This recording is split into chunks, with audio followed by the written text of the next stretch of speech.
It is officially Senior Bowl week, and this is your opportunity to identify all of the rookie sleepers for 2026 before your league mates, whether you are playing redraft, dynasty, or even best ball. Now, why is Senior Bowl so important? I mean, I've got a list of things to give you here. A few seasons ago, CJ Stroud literally requested that the Texans draft Tank Dell mid-draft just because of the connection that they formed at the Senior Bowl. Actually, the Texans love the Senior Bowl. Both Jaden Higgins and Jalen Noel were there last season. Last season, we saw Jackson Dart separate himself from the other borderline quarterbacks. Puka Nacua was a Senior Bowl standout. Ladd McConkey was a Senior Bowl standout. RJ Harvey was a Senior Bowl standout, and that definitely helped his draft stock in an absolutely loaded class at running back. Bashal Tutin, Ollie Gordon, also Senior Bowl standouts. So the Senior Bowl gives us an excellent combination of high-end potential round one prospects and an opportunity to figure out which of those rookie sleepers you should watch out for and target in your fantasy drafts. You get to watch these guys in one-on-one individual drills and really break down who excels at what. It's the perfect way to find fantasy sleepers. It is one thing to watch them on a Saturday during college season, but to get an up-close evaluation of their actual skill sets, that is priceless. The game at the end of the week, that is great, but the value of the practices here that happen throughout the week, that is where the money is. So I am here to tell you who to look out for during the Senior Bowl this week, and then I will do a follow-up video telling you who the top performers were so that we can start building out that list of late-round fantasy sleepers for redraft and dynasty diamonds in the rough. We're going to start off at quarterback. I'm not going to lie to you. I never do. The pickings are slim. They're very slim. But that means that anyone in this year's draft class, because it is so insanely shallow, at the Senior Bowl, they can literally raise their stock significantly, so we do have to talk about them. If you think the quarterbacks are subpar, I don't blame you at all. Just go ahead and skip right through to the running backs because we've got some great running backs to talk about this week. Garrett Nussmeier could truly, realistically push his way into serious draft conversations with a good showcase here. A big reason why he can do that compared to other quarterbacks is because he has the build of a guy that can go from questionable prospect to we just love his raw talent prospect. The reason for that is you always hear scouts and coaches talking about how there's things that you can teach and can't teach, and Nussmeier is the perfect example of that. He has things that you can't teach in arm strength and a deep ball, and things that he does not have are things that you can absolutely teach him. Consistency, processing, and mechanics. So this will be a good opportunity for him to get out there, go through the drills, and showcase that his short to intermediate game is not that bad and it is fixable, and show that mechanics exist. They just need a little bit of help and refining to ensure that they stay there consistently. Whether or not he wants to admit it, this is an extremely critical event for Diego Pavia. I know he is a confident guy, but he was already fighting from the bottom up to be drafted in the first place with the fact that physically he just does not fit the build of an NFL quarterback. Yes, we have slider build quarterbacks that have been drafted day one and day two, but the talent level and proof of execution was far higher for those quarterbacks. And none of them came with the added personality issues that Pavia has. Add that together, and he absolutely needs to showcase extremely well to make him appealing in some way, shape, or form to NFL coaches and GMs. He has to showcase sharp passes and arm strength during practice drills this week. In a normal draft class, I think he would be a complete no-go. I don't think we would be having this conversation. But in this year's draft class, when there's literally only two quarterbacks that you feel comfortable with, and one of them is more than likely exclusively tied to Las Vegas, there's definitely room for riskier quarterbacks to showcase well and push themselves into contention, and maybe Pavia, I mean, probably not, but maybe he can push his way up. If they thought Shitter Sanders brought a circus, Pavia brings like 5 of those. Those are the top 2 prospects, but do not also be shocked if a guy like Lou Altmaier or Taylor Green pull a Tyler Shuck and jump into prominence. Now, moving on to our running backs, I can easily see Jonah Coleman as a round 2 pick, so it'll be great to see him in action this week. A lot of our recent day 2, day 3 running backs that have carried through from a fantasy football perspective have been the slider build, speedier running backs. Jonah Coleman can catch, and he showcased that very well in checkdowns in college, but his bread and butter is that he is a compact power runner. He is definitely not a burner, but he has burst and is a fantastic inside runner that can truly get you short yardage when you need it. Solid vision, solid yards after contact, elite ball security. He is a 3-down back, right?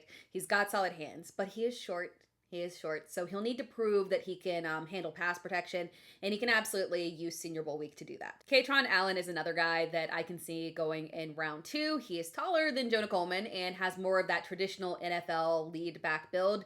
The reason that he could pop up here is because we absolutely know that he can be an excellent early down back. What we need to assess is what he can bring to the pass game, because that has now become one of the most critical aspects for success in fantasy football and success in the NFL in general, right?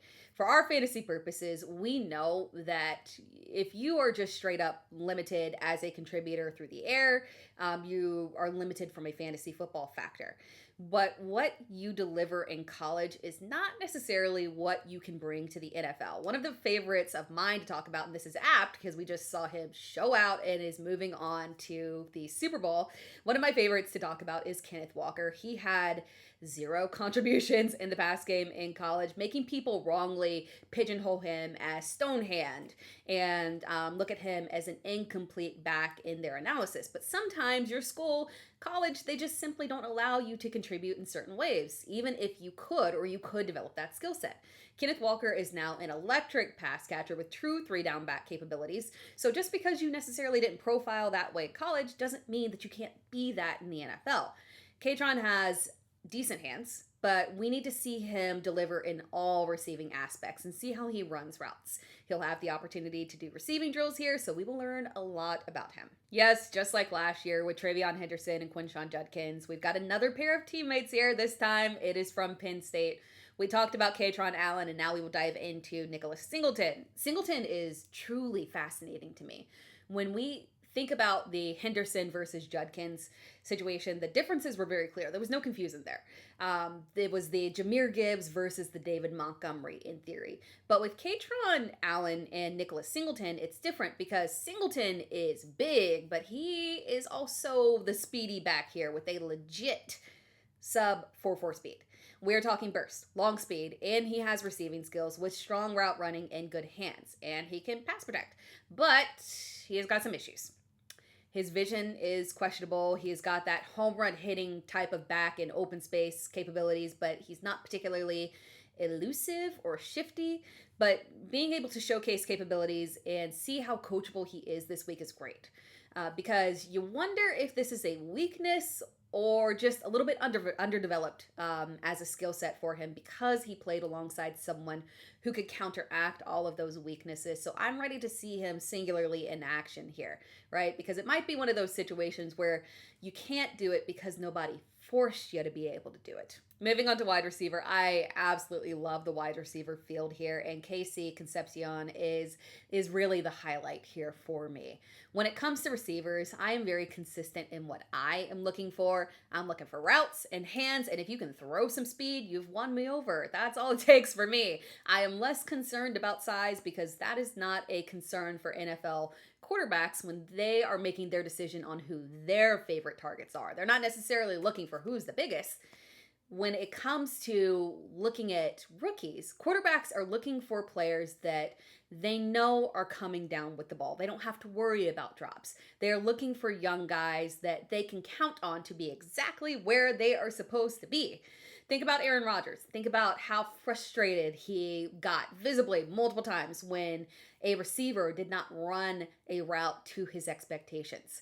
These talented quarterbacks are throwing to a location. They expect you to be there, and you can absolutely count on that with Concepcion to run an excellent route and be that reliable receiver for a veteran quarterback. Home run speed and blocking are concerns with him, but this is a good week for him to showcase the elite level of technician that he is and really make NFL coaches and GMs fall in love. Now, when I decided on this list, Elijah Sarratt was listed as participating in the Senior Bowl, had officially accepted.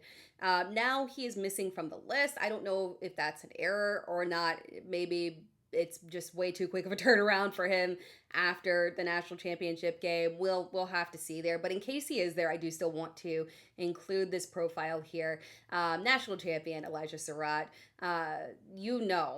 You have one very specific skill set that he has that you cannot absolutely teach. He is clutch. You can't teach that. You know that you can rely on his hands in big plays. And he is a guy that will absolutely deliver whenever you need somebody to pull through. You go to him. Third downs, touchdowns, big plays, go to Elijah Sarratt. He has a speed issue, right? You'll notice a trend here. Speed is often the things that keep some of these prospects a little bit lower down, but having a speed issue does not necessarily mean that you can't succeed in the NFL. And he's a little specific in terms of his usage. He doesn't run a ton of varied routes, but again, that might not be his fault.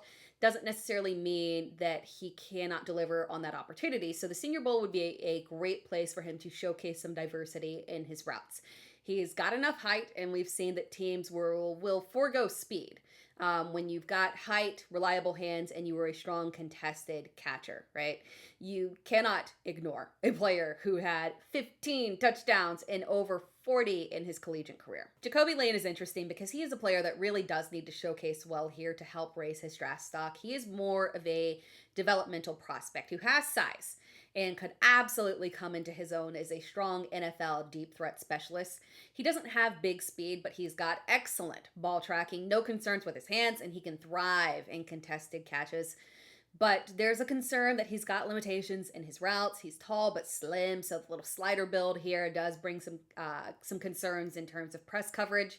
It'll be very interesting to see him in direct comparison to some of the smaller, speedier guys to try to understand if there is diversity to Lane's game or if he is just a Marquez Valdez-Scantling type. And of course, I've got a couple of tight ends to talk about here real quick to close things out. Tight end is such a fun position to track because you have guys that can emerge very quickly to extreme fantasy relevancy, and they don't have to be one of those elite prospects. And it's fun for us from a fantasy perspective because NFL draft rankings often heavily weight blocking. When it comes to fantasy contributors, we overweight the receiving upside here. And Justin Joly is very intriguing because his negatives are all size and blocking related. There really aren't any criticisms of him from a receiving perspective. He handled heavy receptions in college, good contested catches consistently, good at high pointing the ball, a really good route tree diversity as well. All of that makes sense because he was originally a receiver who gained weight to transition to tight end, hence the size and blocking concerns, right? But for our purposes, we need to pay attention here because this is the type of player that transitions in the NFL and becomes a major receiving threat for us. So he could easily stand out here from a skills perspective. And finally, why not include a profile on a 6'7" tight end, Tanner Koziol?